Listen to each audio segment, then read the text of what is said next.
dear colleagues, last time I was here at the stakeout. It was about the report by the Secretary General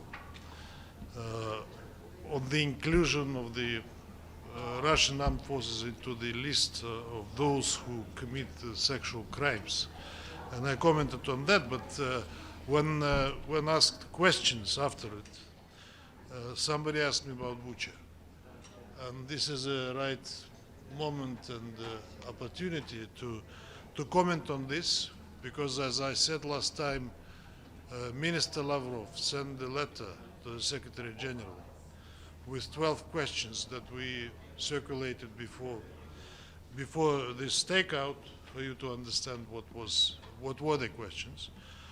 And we received a letter from the chef de cabinet that accompanied the letter of the Secretary General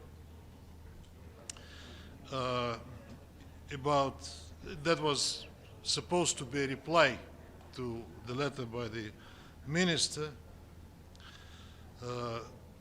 As you know, the 3rd of April marked the 4th anniversary of the provocation in Bucha, an event which, as confirmed by numerous experts, bears all the hallmarks of a cynically staged fabrication. Russia has been accused of committing mass atrocities and war crimes by killing civilians in March 2022. Western governments and the media immediately put the blame on Russia, and the incident has become a backdrop and a watershed to the derailing of the Istanbul peace negotiations. That is why we have been trying to seek the truth since those days, because Bucha has become a kind of a symbol of Russian atrocities in Ukraine. Whether willingly or not, the Secretary General himself participated in this campaign. Unlike Western representatives, he is accountable to the whole international community. It was clear from the beginning that the whole plot was engineered by the Kyiv regime with the support of Western intelligence agencies for political purposes. The bodies of civilians were deliberately arranged and scattered only after all Russian military personnel had withdrawn from Bucha. For nearly 4 days after the Russian troops withdrew from Bucha, as a goodwill gesture at the request of the Kyiv authorities at that time, there was not a single mentioning of the dead people lying on the main street of that city. For 4 years now, we have been asking the Secretary General to assist in obtaining a list of victims of the staged incident. On May 1st, Minister Lavrov sent another letter to Antonio Guterres regarding the provocation in Bucha, where he posed 12 questions. We've, as I said, distributed them to you ahead of time. Unfortunately, that was to no avail. More than a month later, on June 8th, we received one of those formal replies, which more resembled a mockery, frankly, at least to me. We've seen so many times before, which evidently did not provide substantive answers to the questions we have raised. Consistent with its continued practice of double standards, the UN Secretary General once again limited himself to a standard formal response. The Secretary General has not responded to any of the questions we raised. Instead, he assured us that Russia received no disparate treatment in relation to the request for judicial cooperation, and that the same legal framework was applied as in the case of any other member state. That assurance raises a very simple question. How can it be reconciled with the facts? Let's look at those facts. In its report on Bucha, the Human Rights Office relied on information provided by a Ukrainian state body, the main department of the National Police in the Kyiv region. The gravest allegations against the Russian Federation were supported by references to that body's Facebook posts. Two of those references later became inaccessible. The remaining one, as we have already pointed out, does not substantiate the allegations in events. In other words, an unofficial, unverified, and partly vanished online source was considered sufficient for United Nations report containing extremely grave accusations against a member state. Yet, when the competent Russian authorities submitted an official request to verify the credibility, objectivity, underlying material used by the Human Rights Office, that request was refused and denied. So is this an equal treatment? The Secretary General speaks of a legal framework applicable to all requests for judicial cooperation. The relevant framework is clear. Section 21 of Article 5 of the 1946 Convention on the Privileges and Immunities of the United Nations. It provides that the organization shall cooperate at all times with the appropriate authorities of member states to facilitate the proper administration of justice. This is not a matter of convenience, it is not a matter of political preference, it is a legal obligation. We know that the Secretariat is capable of cooperation when it chooses to cooperate. There are precedents where it went much further than anything Russia is requesting. In one recent case, at the request of Italian prosecutors, the organization even suspended the immunity of United Nations officials so that they could testify in a national investigation.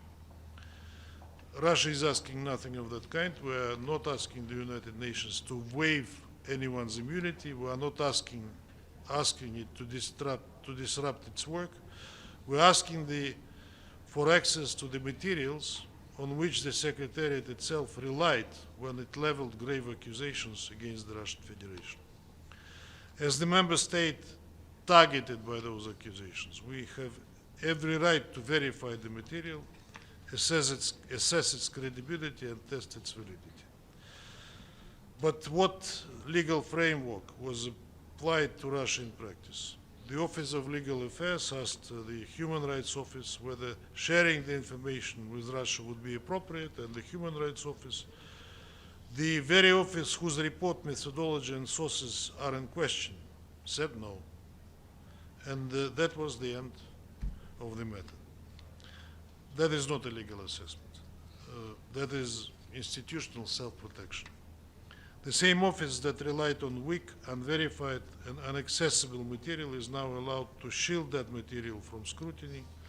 The same office that produced accusations is allowed to decide whether the accused state may examine the evidence. That is a conflict of interests dressed up as a procedure. The logic is upside down. An unverified Ukrainian source is good enough for accusations against Russia. However, an official Russian request to verify that source is rejected. Confidentiality is invoked not to protect justice, but to prevent scrutiny. And this is, again, not impartiality. This is not transparency. This is not the proper administration of justice. It is a selective treatment. It is institutional bias. It is discrimination, Mr. Secretary General. No question has been answered out of 12 that were posed. Thank you. All of the questions should be asked in the microphones, please. And just let's start with Pamela Falk. Thank you very much. Thank you, Ambassador. It's Pamela Falk from U.S. News and World Report. As you know, your President Putin rejected an offer by President Zelensky for a face-to-face. You heard what the Security Council said today, most members, about a ceasefire. Is there any effort to get talks going, or is most of what's going to go on in the next few months on the battlefield? Thank you. That was extensively commented, as I said, when we had the latest Security Council briefing on Ukraine. Was commented by the President himself, by his press secretary, by the Minister of Foreign Affairs, and by my humble self when I spoke at that meeting. What I said, repeating what has been said by others, is that Zelensky himself prevented himself at a certain point from talking to President, issuing a decree forbidding him to engage with President Putin. All right, if you want to talk, we never refused, but he made it through a so-called megaphone diplomacy. He made it public. The letter was boorish. If you want to talk, even if you forbade yourself to talk, you do it discreetly through the back channels so that it can be arranged in a proper way. But the way he addressed, of course, prevents us from engaging in talks under the conditions that he puts on the table. Besides, after the Kyiv regime openly became engaged in terrorist practices like Starobelsky, Nakiva, you name it, killing scores of civilians, not as collateral damage, but deliberately striking on civilian objects.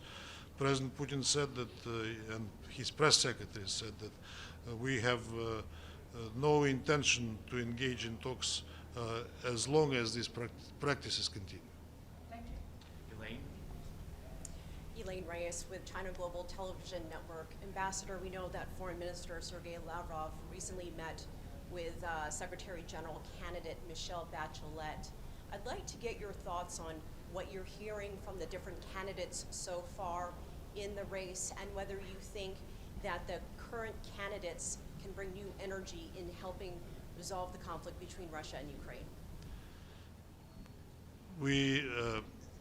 We are not refusing any candidate that requests a meeting in the Russian capital to present herself or himself and her or his program when he's officially nominated. And I think that it is only Maria Fernanda Espinosa and Macky Sall who has not yet visited Moscow. We are meeting everyone, we're listening to them. We do not commit or even pledge at this stage. You know, this is not customary. This is a discrete process that will start on the 24th of July with this round of rounds, I would say, of straw polls, where hopefully the leader in the race would surface. We do not comment on the preferences, and we do not comment on who is more eligible for becoming the Secretary General. My personal view is, and I think that is shared by many of my colleagues, at least that's what I heard from them, that the list is not yet exhaustive. There are the names that are circulating. There are people that perhaps aspire but never announced that yet, like it was in the last elections we had in 2016. When candidates appeared at a very late stage. Finally, the current Secretary General also came to the race at a late stage, but there were even later candidates that came to compete. We respect former President, former Human Rights Office DG, and she had many other hats in her life. Michelle Bachelet, I met her here. She came to introduce herself. I met her before when she was in a different position. They all come to see the Security Council members, not just P5 but others as well. We talk, we discuss. They all are decent people. But who is becoming the Secretary General will become the Secretary General. It's not just an intellectual contest. It's a matter of geopolitical and political choices. It's the matter of agreeing in the Security Council, in particular by the P5, because without the P5 agreement on the candidate, even if she or he will receive 10 votes, that will not be the end of the race. And so let's see. We respect all the candidates that put their names forward for the position. You asked also whether the Secretary General can help in resolving the crisis in Ukraine. Not just in Ukraine, but in many other parts of the world. On Ukraine, we say openly, I said it in the Council, it was commented by me many times, I do not hide it, and I do not hide it not just in front of you, but in front of the Secretary General, that UN Secretariat has, how would I put it, divorced himself for the possibility of being instrumental in resolving the crisis in Ukraine by taking sides, basically. This is one of the things that I was commenting today, where you clearly see that they are taking sides. We see how they comment on Ukraine, we see how they support basically one line, and I don't think, again, I said it openly, the current UN leadership can be instrumental in resolving, in even facilitating to resolve this crisis. What regards the next Secretary General, I don't think that she or he will be the one to resolve it, but of course she or he can be instrumental in helping to resolve it. Not just in Ukraine, but we have many other crises, Middle East, of course, I will not list them all. I saw recently a report, forgot who one of the magazines, comparing the Secretary Generals and their travel and their engagement in crisis, and the leader in that was, as far as I understand, was Kofi Annan, who was courageous enough to engage even without assurances that he would be successful, but he tried all the time, and that is what the Secretary General should do. TASS News Agency. Vassily Alexeyevich, I would like to get back to the topic that you raised in your statement. Given the nature of the Secretary General's response, are there any further steps that can be taken regarding the events in Bucha? We'll be knocking on the door. We'll continue to knock on the door. I don't have any illusions about the sudden 180 degrees change in position of the current UN Secretariat leadership or the Human Rights Office position on that issue. But of course we'll be attracting attention to that event, which unfortunately became, as I said, a watershed in the whole conflict. Because before it, we were on the verge of achieving an agreement with the Ukrainians. Then suddenly Bucha came, Boris Johnson came to Kyiv and convinced Ukrainians to continue, assuring them that they will win on the battlefield. We'll be knocking on the door, but I'm frankly, given the nature of replies that we have been receiving all this time, I'm not very hopeful that we'll get anything meaningful. Thank you very much, Mr. Ambassador. Can you give us an update on the status of the Russia-China draft resolution on the conflict in Iran and the Gulf? Are you planning to bring it to a vote? You know that this resolution came quite early when the other was not adopted, which was vetoed by Russia and China, and we came with our draft, which was prepared carefully, so that the council members would, all council members could subscribe under it. I think I was commenting that I liked the reaction of one of the council members in the EOV, when that council member said that we have no issues with the resolution as such, but the fact that it was proposed by Russia prevents us from supporting it. It is on the table, it is in the blue. You know that there is another resolution about, which is promoted by Bahrain and the Gulf. At a certain point, it was about to be presented to the Security Council for voting. Then the matter was put aside in the hopes that US and Iran would strike a deal. We are seeing what is happening in the last couple of days in Iran, between Iran and the US, and there is a serious risk of escalation despite all the efforts by the mediators, and we're grateful to Pakistanis and other countries that are trying to facilitate. But it's not about the freedom of navigation now. It's about more serious matters where the conflicts would escalate and erupt into something that we would like wholeheartedly to prevent.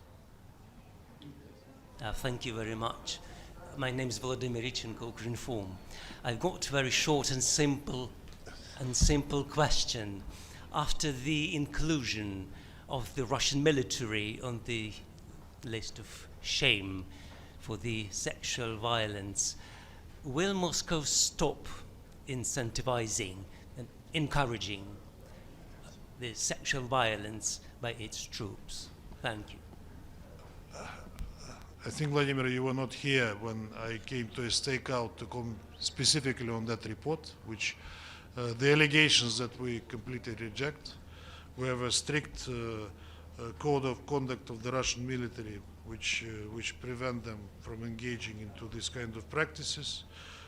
We saw these unsubstantiated allegations. You remember perhaps that the special representative of the Secretary General at a certain point in 2022, I think,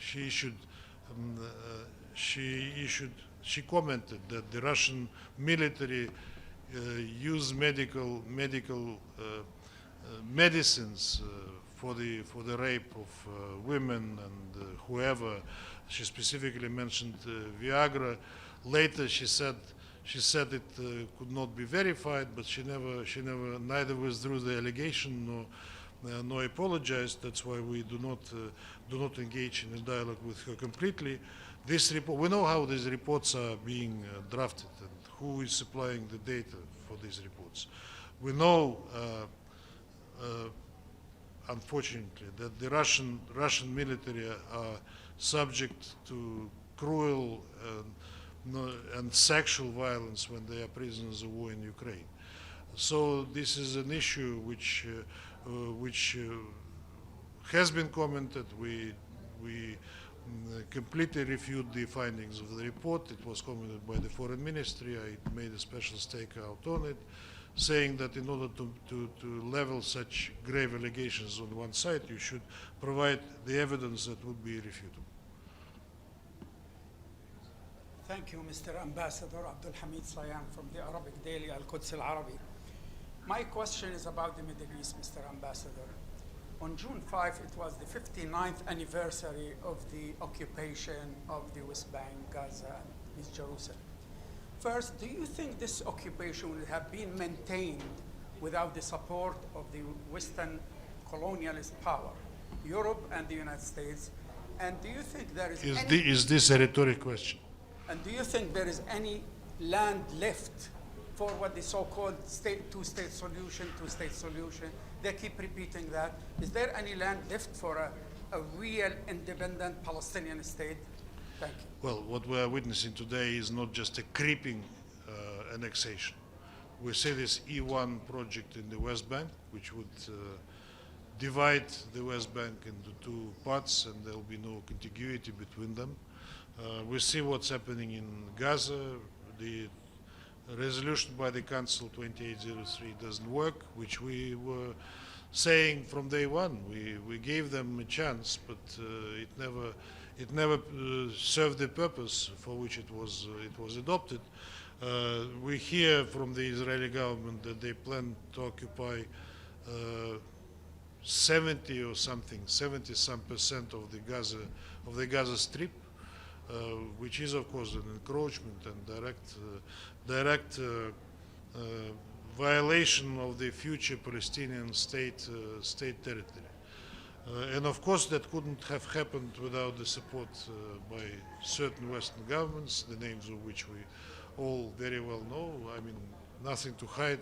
Of course, Israel is emboldened by the U.S. backing of the issue, and in particular by this administration, even from its previous iteration. Последний вопрос. And the final question, please. Thank you, Ambassador. This is Sinan Tunçdemir from Dağmargi. The U.S. House Armed Service Committee has advanced an amendment requiring a report on option for removing Russian military bases from Syria. I wonder if you have any information that indicate U.S. puts pressure on Syrian government to end Russian presence in Syria. Thank you very much. Could you please repeat? I didn't hear too Sure. well. Do you have any information regarding U.S. puts pressure on Syrian government to end Russian presence in Syria? You're asking whether I have information on the U.S. efforts to end the Russian presence in Syria. Maybe something happens behind the scenes, which I'm not aware of. We are friends of the Syrian people first and foremost. The government it represents we are dealing with, and we I think established quite pragmatic relations with it. We said that we're not favoring any particular leader, but we're favoring the Syrian people. And if the Syrian government, the current Syrian government, is doing the right things for the Syrian people, we would also always support and encourage it. We have plans for economic cooperation. Yes, there is a Russian naval base, as you know, and there were talks by the Syrian government that we need to address the issue how to cooperate on that in the future. But I don't know, maybe something is happening behind the scenes which I'm not aware of, as I said. But the base is still there. On the American efforts to encourage the Syrian government to expel the Russian troops, as you said, from Syria, I'm not aware, but I would, given the history and the experience, I would not exclude it. Thank you very much. Thank you very much.